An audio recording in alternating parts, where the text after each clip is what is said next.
With me. He's a former national security prosecutor. He's a decorated combat veteran and has served on active duty as a military prosecutor in Europe, in the Middle East, and Africa. So, Joe, as always, a pleasure to have you. Welcome back.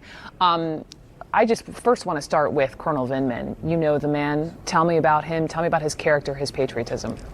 Brooke, it's beyond reproach. And I got to tell you, I mean, normally I come on your show as an outside analyst looking into an issue. This one's personal for me. It is personal. I mean, Colonel Vindman has had an incredible life story, an amazing military career.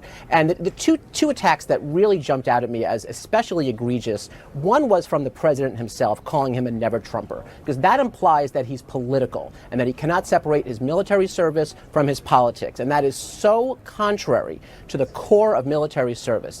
The second are these attacks from Fox News and others that imply that because he's of Ukrainian descent, he cannot distinguish a loyalty to the Ukraine and loyalty to the United States. That is also so offensive, and it's so contrary to military service in general and so offensive to Colonel Vindman personally. But tell me about the man himself.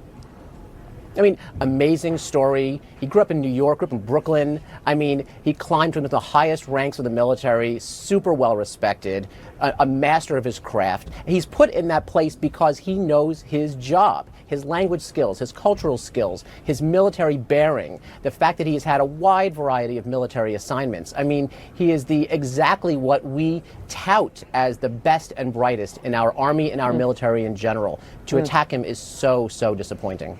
And there's been a lot of side conversations about the fact that he showed up this morning on Capitol Hill in full Army dress. Why do you think he did that? Well, I mean, that's appropriate. He is appearing in his capacity as a military officer. If he was appearing as a civilian, he'd be in a business suit like I'm in.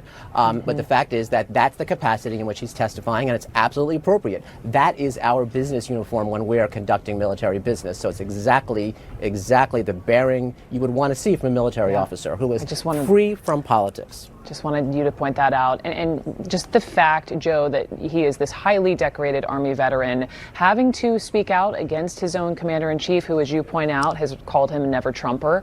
What must that be like for him?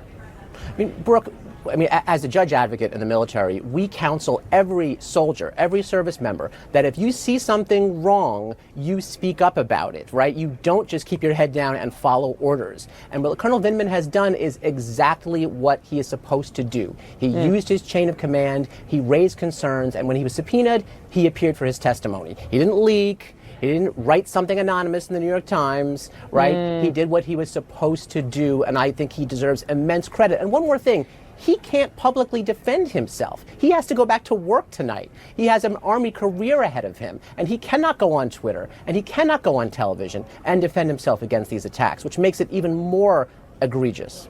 Right, but he has friends like you who can. Joseph Moreno, thank you very much. Thanks, Brooke. Anytime. Appreciate it.